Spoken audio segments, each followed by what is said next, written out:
What's up? Welcome back to Whiff Report. This is week 3 of This Week in Baseball. All right, we're going to start this weekly breakdown on Tuesday in the Angels and Braves game when Jorge Soler and Reynaldo Lopez started a benches clearing brawl. In his first two at-bats in the game, Jorge Soler had hit one home run and had gotten hit by a pitch in the second at-bat. In his third at-bat, Reynaldo Lopez threw a ball right by Jorge Soler's head. Jorge Soler stared down Lopez and asked him if he was okay, and Jorge Soler didn't like the response he got, so he charged the mound. The fight was like most MLB brawls, where there's a lot of swings and not a lot of actual hits. Well, besides Reynaldo Lopez using the baseball to hit Jorge Soler in the head. Both players were ejected and received a 7-game suspension, with both choosing to appeal the suspension. Lopez reached an agreement with the MLB and lowered his suspension to 5 games or just until his next start. One way I would want to change suspension, specifically like this for pitchers, is to have it so that they're suspended actual start days instead of actual games that the team plays. Because pitchers don't play every day like position players,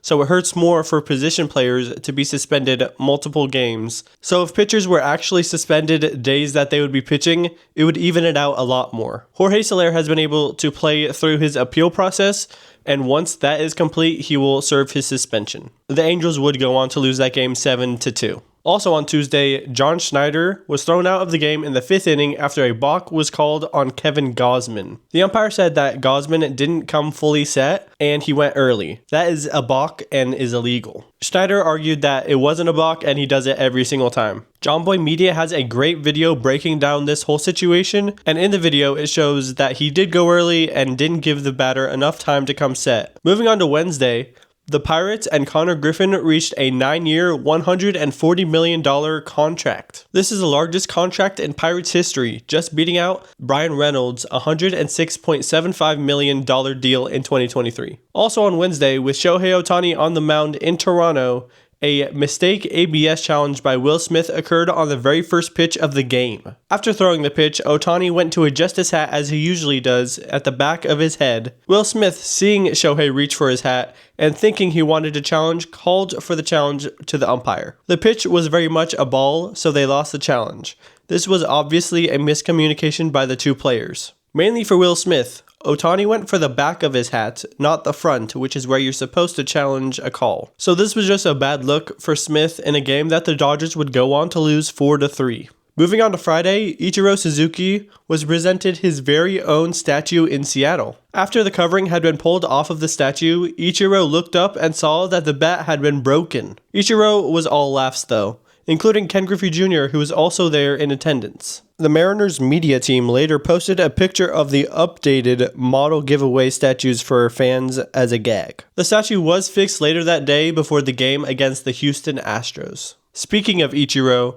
Shohei Ohtani passed Ichiro Suzuki for the longest on-base streak for a Japanese-born player. He reached base for the 45th consecutive game, continuing a streak from last season. He has continued that streak by hitting 2 homers in the last 2 games on the 11th and the 12th. Another milestone was achieved on Friday as Mason Miller extended his scoreless inning streak to 28 2/3 innings. The longest scoreless inning streak is 39 innings set by Brad Ziegler in 2008. One of the more crazy double challenges in baseball I've ever seen happened on Saturday. The simplified version of the situation was that the Red Sox challenged if the hitter was hit by pitch. They won that challenge and that sent him back home to hit. Then the Cardinals challenged if it was catcher's interference. They won that challenge and that sent him to first base. Overall, one of the more funny and bizarre moments in baseball this year. Here's your weekly rookie report. Kevin McGonigal hit his first home run of the season on Sunday the 12th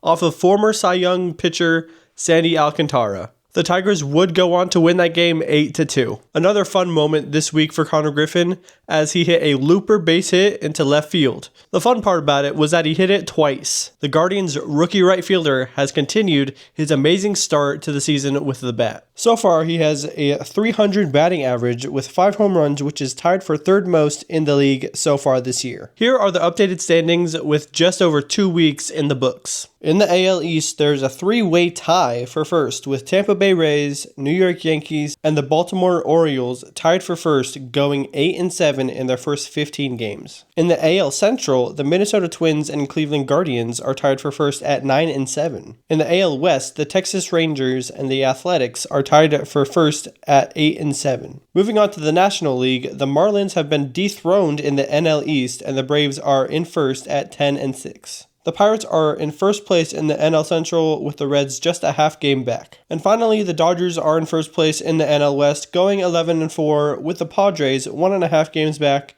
at 10-6. Those were the standings. Let's check out some of my favorite plays of the week. Rhys Hoskins lines it off of Garcia's glove to Junior.